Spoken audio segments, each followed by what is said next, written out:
Hey there, cats and kitties. I am the Blues Man, Johnny Blues, and with this video I want to talk about the anime series Rainbow, the Criminal 7 of Compound 2, Cell 6, a 2010 Madhouse-produced series that I only just had recommended to me recently, and I just breezed through the entirety of it in the last few days, all 26 episodes, because it was absolutely compelling and captivating, emotional, and carried a lot of weight to it. The main sort of 7 characters that are featured in this series, all within, minutes of meeting each other, hours of meeting each other, come up with these nicknames that they are well familiarly calling each other and everything. And just after a couple of episodes, I was so endeared to each of these characters that I knew them by these nicknames. And through the course of this entire series, you're really following their life's journey when they are chasing down their dreams or they're trying to escape hardship in the extreme. I mean, this is not for the timid or weak of disposition with all of the stuff they go through. It is taking place in 1950s Japan, post-war Japan, and there's a lot of hardships for young men like these main characters. They are junior delinquents, and they're basically sent to a reform school of sorts, which might as well just be a prison. It's kind of like a Shawshank aesthetic for the first half of the series, where they're dealing with a lot of internal conflict and strife within the walls of this reform school. And that involves a chief guard who is sadistic and psychotic, who probably has a few lives under his belt that he's taken. And it's kind of funny because he reminds me very much of the Clancy Brown character from the movie The Shawshank Redemption, Byron Hadley, the guard who is very much murderous and beating people up and everything like that. And this character, he almost even sounds like the Japanese voice actor, almost sounds like Clancy Brown in Japanese. And you also have this pedophilic, sadistic, medical doctor who is the doctor of this reform school. And he's basically been paying this guard to sneak in young men that he's attracted to so he can, abuse them in various different ways and such like that. And, sort of the center point of the 7 main characters of the series is Bro. This character who has something he knows that goes beyond just the fact that, this guard has been selling inmates and everything to this doctor. There's something very personal related, with his story and an awareness he has about some of their doings that puts him in their sights. And they are trying to get rid of him every step of the way through the first half of the series.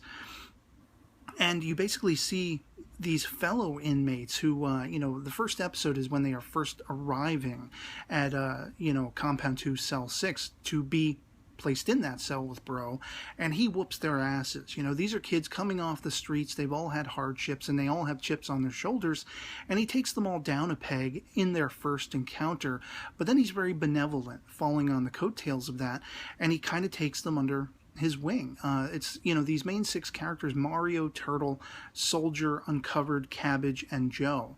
And it's amazing how endearing these characters are, especially, as I say, in the plight that they are all, having to deal with, this turmoil and these revelations, nasty revelations, but also you have insights, as far as their pasts are concerned and how that all pertains in circles to their futures and the dreams they wish to capture. And it's just an amazing journey to see these characters coming together, and very much, for the benevolence that Bro has shown the other 6, they are going out of their way to do whatever they can to protect his life when this doctor and this guard, Ishihara, focus on him to a lethal point. They're basically starting to torture him, and they're doing other kinds of things, trying to put him in a cell with Yakuza who are going to, take his life slowly, make him suffer. And the guard is getting off on this aspect that they'll be rid of him, the problem he represents, because of whatever it is, whatever that aspect of awareness he has about something they did, atrocities they committed, that falls in line with all of these other things that they've been doing. And these characters thoroughly come together and risk their own lives to get Bro out of this reform school environment. And they actually do succeed, not all of them. It gets to the point where, you know, some of them are left behind, and Bro actually talks to the fellow escapees, if you will, of his friends, you know, about going back in and sort of holding it over the head of the doctor and the guard that they have this information, and try to save the lives of the 3 who were left behind, because Bro knows that this doctor and this guard, for lack of being able to take his life, they will definitely have no problem focusing on the other 3 who were left behind.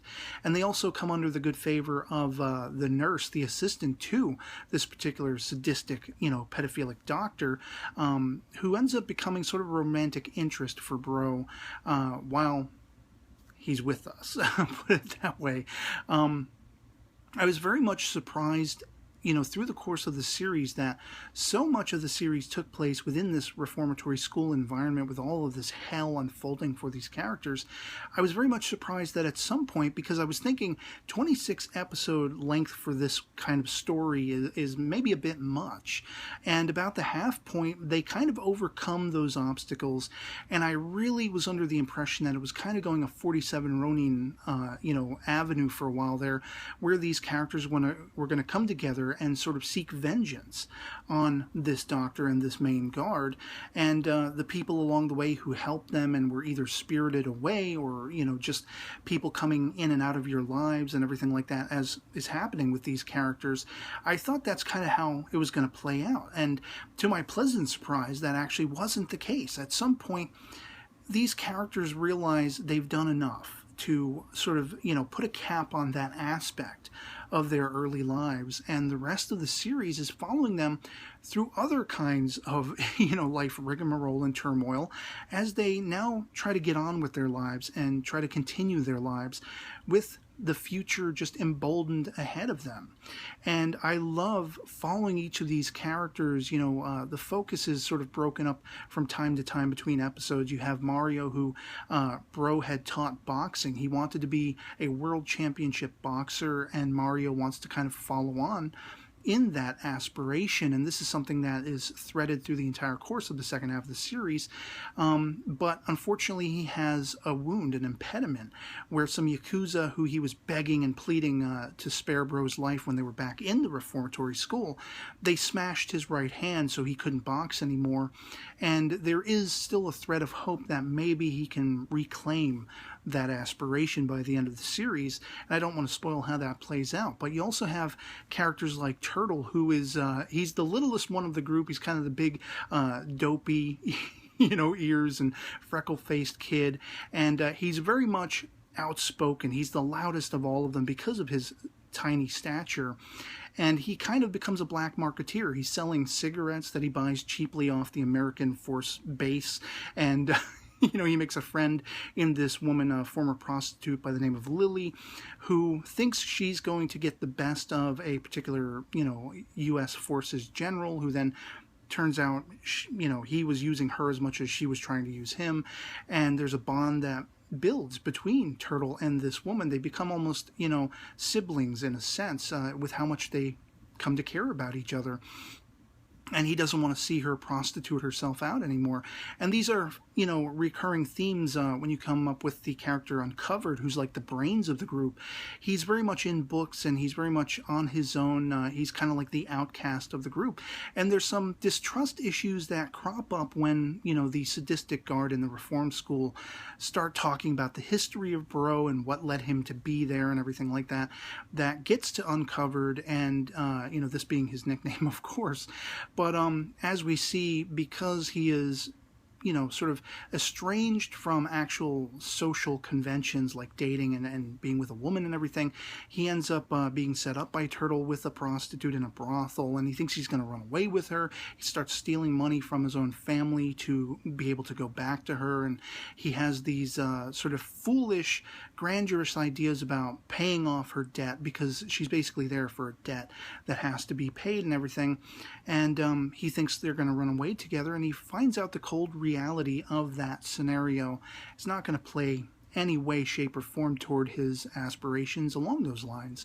And he actually risks the friendships and the bonds between his own friends and family to find that hardship out. And it still ends on a positive note. You know, that's the thing about this series. Each of these characters are set up to experience so much turmoil, but every other step of the way, they find a way to stand back up in the face of it, get back up, pick themselves up off the floor. The character of Joe, who is this blonde, I think he's not fully Japanese, he loses his sister early on in, you know, the series. Basically, we find out that they were orphaned, their parents left them on this orphanage doorstep, and he was being abused by the woman who ran the place, and she was, I guess, selling kids off and everything like that, and when he ended up in the reformatory school, he found that his sister was being set up with a foster father, air quotes, and he wanted to go try to save her life. And all of these friends came together to make it possible for him to escape temporarily the reform school and go see her one last time. And it's such a tearful reunion, but it's also a hard and bittersweet one, because the sister tells him, get on with your life, forget about me, this is my course, that's your course. And Joe has aspirations to be artistic. He wants to be a singer, a performer, he wants to have success and fame and all these things. And it's because he has a passion to perform and to sing songs and perform music, but it's also because after so long being estranged from his sister, not knowing where she is, he truly wants to find her again, and he figures if his face appears on posters, if he becomes a famous singer and everything, he can utilize his talents, this will lead her back to him. And it's such an emotional story as it pertains to a rival band, one of these, the singer of which basically threatens to put mercury down his throat to make him lose his voice so he can't sing if he gets in their way again and everything. And he ends up with another woman who is trying to become like his manager. She works for a Yakuza-esque gang and everything, and she's like, you know, if you sleep with me, I'll make you famous in 3 months, and you'll practice and all this kind of stuff. And he's doing it all for this, you know, mutual purpose of following his dreams, but also trying to find his sister again. And it's just absolutely captivating, as I say. You also have characters like Cabbage and Soldier. Soldier's, you know, basically living up to his nickname. He wants to be part of the SDF, the Special Defense Force. He wants to be a soldier. And his sort of situation is one of the most simplistic in the entirety of the affairs of these characters. You know, it's something that it's going to be an uphill battle for him, but it seems like he's on that path. And with the Cabbage character, he's the big hulking brute, kind of the big moose from Archie comics, you know, make that illusion, where he's kind of dumb and stupid in a way, but he's very compassionate and he has a lot of emotion and heart to him. And he doesn't know where his place is. While all these other characters post the reform school are getting jobs and are finding employment and finding ways to chase their dreams, there's not much he can do. All he enjoys doing is eating, and he's big and he's muscular, and he gets it into his head that he's actually going to become part of a Yakuza gang, and some maladies happen with that, and he ends up, because, you know, he's basically taken under the wing of a couple of these Yakuza thugs, if you will, who realize that he's not all there necessarily, and they don't want to put him to death for his mistakes, which is the usual course for a gang like that, and he's set on a better journey. They give him a reason for being, and that's to become a professional wrestler. And I love that. Along the way, again, they meet these characters. There's one in particular that calls back to the American forces, you know, the armed forces that have a base, which they're always going back and forth to with Turtle and the woman Lily. There's this guy, this soldier. He is the first that Mario, you know, boxes against, and first he kind of loses and then he kind of wins, even with his wounded hand. And it's this particular soldier who's so impressed by the never backing down nature of Mario's character and trying to live up to the words that were taught to them and to the essences that were taught to them by Bro, their unifying sort of brotherly, you know, elder brother character, that he actually finds a way for something to be done. That's that thread I was talking about toward the end of the series, to see Mario reclaim that aspiration of becoming a boxer and all this kind of stuff. And the idea that Turtle, in the woman Lily finds sort of a surrogate sister is absolutely impactful, because I love one of the things about this series is the historical context to do with Japan post-war. It turns out that Turtle lost his mother, father, and sister, his entire school in the Hiroshima bombing and everything like that. And we see a lot of these youths, they, are suffering such turmoil because the elder generations are the ones who went to war, and they're now suffering for it because there's poverty and there's all these different things. Gangs have spurted up in the aftermath of it, trying to corner the markets with black marketeering and prostitution and all these kinds of things. And these kids, they find a strength within each other, holding each other up to get through all of that and all of their own personal turmoil that is unfolding as a result. And it's just and absolutely, keep the tissues ready if you decide to watch this series, because it does get emotional many, many times over. And those are sad tears, those are happy tears, happy emotions. It's just such a life-changing series, and I hear that it's very much sort of, one that people don't talk about that often. It's sort of an unsung series, and yet it's highly rated, and it's easy to see why. I can only but thank my two friends over on Facebook, Dana and Joel, specifically for championing my taking a look at this series. Without their mentioning it, I probably never would have heard of it, and I feel like it has altered my perceptions on art and artistic integrity and telling a good story and telling an emotional story, a captivating story, a story that reels you in and you can thoroughly relate to, but you can also be astounded by the lengths to which it pertains to the hardships of life and all of those lessons that come with that, and the bond, the familial bond that can exist between characters that were just they came together being in the wrong place at the right time, put it that way. And it was just an incredible, incredible watch. And so I couldn't more highly recommend Rainbow, the Criminal 7 of Compound 2, Cell 6. The boys of 2-6 will be with me forever. And I will definitely be, checking out the final manga chapters that followed on from the series, because I'd like to see where it goes from there, essentially beyond the anime adaptation of the series itself. And I'd love to hear from you guys in the comments below. If this is a series you've seen, what you thought of it, were you as emotionally rocked and impacted as I was in watching it? Is it a series that is like one of your all-time favorites? I think it's definitely a modern masterpiece, modern, that is to say, in the last 5 or so years, and it's one that will be with me forever. It's like the Cowboy Bebops and the Ghost in the Shells.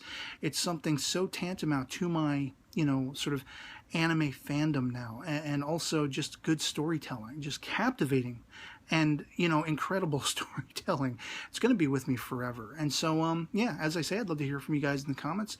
As always, love having the conversation with you guys, and that'll be pretty much it for me on this. So I hope this video finds you well, and I'll catch you all later. Peace.